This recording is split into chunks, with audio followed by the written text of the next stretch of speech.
এই গল্পের শুরুতে একটি বাড়িতে একটি মেয়েকে দেখানো হয় যে সম্পূর্ণ একা থাকে। এই মেয়েটির নাম পাম। এখন পাম রেডিও থেকে জানতে পারে যে খুব শিগগিরই তাদের এলাকায় একটি ঝড় আসতে চলেছে। পামের বাড়িতে কিছু বাচ্চাদের ছবি দেখা যায়, যেখান থেকে বোঝা যায় যে সে সবসময় একা ছিল না। যদিও পাম জানে যে ঝড় আসতে চলেছে, কিন্তু এই ব্যাপারটা তাকে একেবারেই প্রভাবিত করে না। আজ তাকে একটি বিশেষ জায়গায় যেতে হবে। তার বন্ধু তাকে বলেও যে ঝড় আসতে চলেছে, কিন্তু তারপরও পাম তার গাড়ি নিয়ে তার গন্তব্যের দিকে রওনা দেয় এবং খুব শিগগিরই সেই জায়গায় পৌঁছে যায় যেখানে দুটো গাড়ি আগে থেকেই দাঁড়িয়েছিল। পাম যখন একটি গাড়ির কাছে যায় তখন সেখানে একটি কাপল থাকে। তারা জানায় যে তারা দুদিন ধরে হাইকিং করে এখন বাড়ি ফিরে যাচ্ছে। পাম তাদেরকে আরেকটি গাড়ির ব্যাপারে জিজ্ঞাসা করে। তারা জানায় যে আমরা জানি না এটা কার গাড়ি, আর উপরে আমরা কাউকে দেখিও নি। এরপর সেই কাপল সেখান থেকে চলে যায়। সকাল 6:50 সবাই ঘুমিয়ে থাকে, আর পাম তখন হাইকিংয়ের জন্য রওনা হয়। যখন সে ধীরে ধীরে উপরের দিকে উঠছিল, হঠাৎ তার পা পিছলে যায় আর একটা স্টিক ভেঙে যায়। এরপর পাম সেই স্টিকটিকে টেপ দিয়ে ঠিক করে নেয় এবং আবার তার যাত্রা শুরু করে। এখন এখানে ঝড় আসা শুরু হয়ে যায়, কিন্তু পাম থেমে থাকে না। সে ক্রমাগত এগোতে থাকে এবং কয়েক ঘন্টা হাইকিং করার পর একটি জায়গায় কিছুক্ষণ বিশ্রাম নেওয়ার জন্য থামে।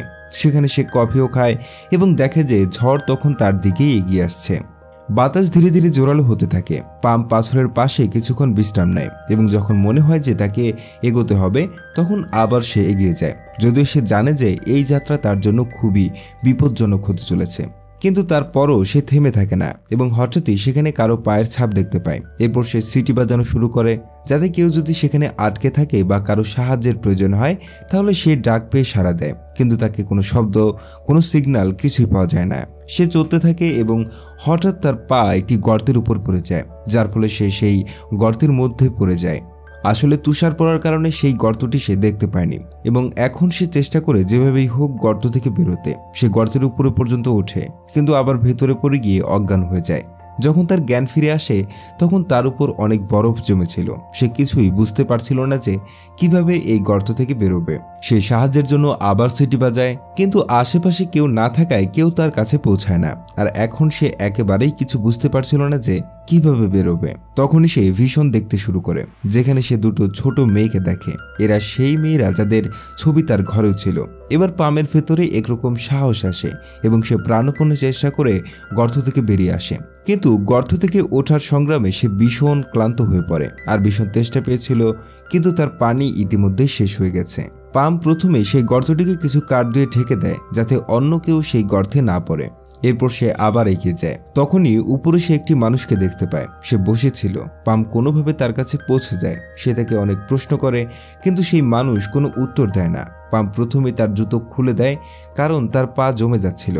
সে তার পায়ে মালিশ করে কিছুটা গরম করে নিয়ে আসে এবং তারপর মোজা পরিয়ে আবার জুতো পরিয়ে দেয়। পামের কাছে যত অতিরিক্ত গরম জামা কাপড় ছিল সব কটি সেই মানুষটির গায়ে পরিয়ে দেয় এবং তাকে সঙ্গে নিয়ে যাত্রা শুরু করে। কিন্তু সেই মানুষটির অবস্থা এতটাই খারাপ ছিল যে তার পা বারবার হরকাচ্ছিল। সে ঠিকভাবে হাঁটতেও পারছিল না। পাম তাকে নিচে নামিয়ে নিয়ে যাচ্ছিল যাতে তার প্রাণ বাঁচানো যায়, কিন্তু সম্ভবত হাইপোথার্মিয়ার কারণে তার চিন্তা শক্তি সম্পূর্ণ হারিয়ে গিয়েছিল।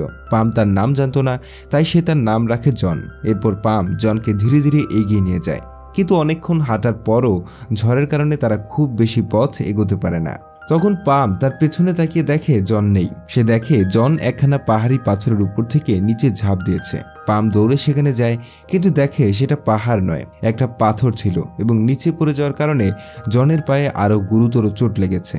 পাম এবার সিদ্ধান্ত নেয় যে কিছুক্ষণ বিশ্রাম নিতে হবে, কিন্তু জন খুব ক্ষুধার্ত হয়ে বরফ খেতে শুরু করে। পাম তাকে বাধা দেয়, কারণ বেশি বরফ খেলে শরীর আরও ডিহাইড্রেট হয়ে মৃত্যুও হতে পারে। কিছুক্ষণ বিশ্রামের পর পাম জনকে নিয়ে আবার যাত্রা শুরু করে।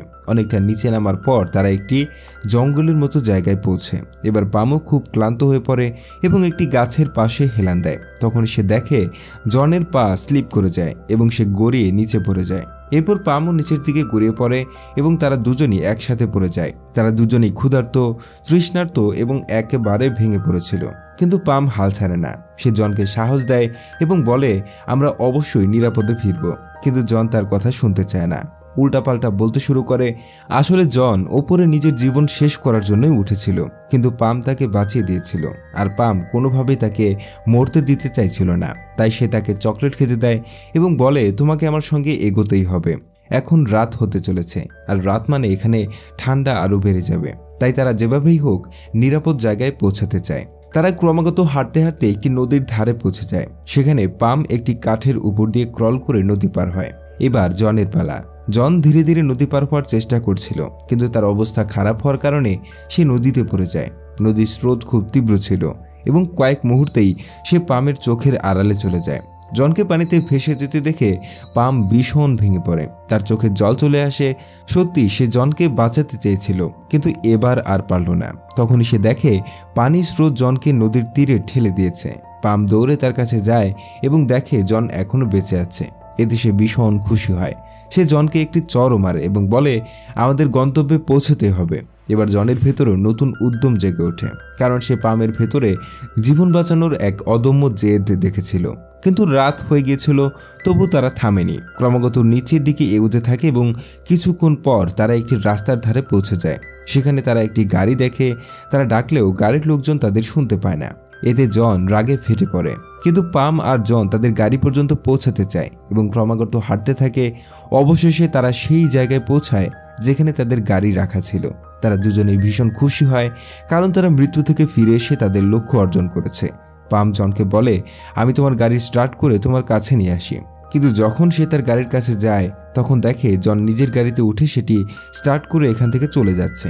এতে পাম খুব অবাক হয়। যে মানুষটার প্রাণ বাঁচাতে সে নিজের প্রাণের তোয়াক্কা করেনি, সে কোনো ধন্যবাদ না দিয়েই চলে গেল। পামের তার আসল নামও জানা হলো না। পাম বাড়ি ফিরে যায় এবং ভীষণ কাঁদতে থাকে। তার হৃদয়ে কোনো এক দুঃখ আছে যা তাকে আজও কষ্ট দেয়। পাম এরপর ঘুমিয়ে পড়ে এবং মাঝরাতে তার ঘুম ভেঙে যায়। তার দম বন্ধ হয়ে আসছিল। যখন সে অন্য ঘরে যায়, তখন দেখে তার দুটো ছোট মেয়ে দম বন্ধ হয়ে মারা গেছে। আসলে গ্যাস লিক হয়েছিল, যার কারণে তার দুই মেয়ের মৃত্যু হয়েছিল। এটা পামের স্বপ্ন ছিল, কিন্তু এটা তার জীবনের আসল ঘটনাও। আসলে 1 বছর আগে তার দুই মেয়ে গ্যাস লিক হওয়ার কারণে দম বন্ধ হয়ে মারা গিয়েছিল, এবং এটাই সেই বেদনা যা আজও তার হৃদয়ে রয়ে গেছে। যেদিন সে হাইকিংয়ে গিয়েছিল তার একদিন আগে এই ঘটনাটা ঘটেছিল, আর এই কারণে সে জনকে মরতে দেয়নি। যদিও জন মরতে চাইছিল, তবু সে তার জীবন বাঁচিয়েছিল। এবার পামের ঘুম ভেঙে যায়।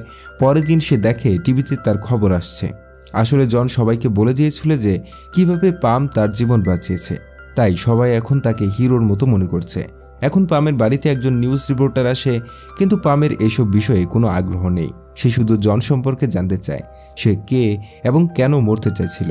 পরের দিন যখন সে কফি হাউসে যায়, তখন দেখে জন আগে থেকেই সেখানে আছে। আসলে পাম যে তাকে কাপড় দিয়েছিল সেগুলো সব ফেরত দিতে এসেছিল, কিন্তু পাম তার আসল কাহিনী জানতে চায়। তখন জন বলে যে 1 বছর আগে যে মেয়েটিকে আমি খুব ভালোবাসতাম সে তুষারের মধ্যে হারিয়ে গিয়েছিল। এরপর আর তার কোনো খোঁজ পাওয়া যায়নি, তাই আমি মরতে চাইছিলাম। পামও তাকে তার কথা বলে। সে জানায়, 1 বছর আগে আমার 2 মেয়ে গ্যাস লিক হয়ে মারা যায়।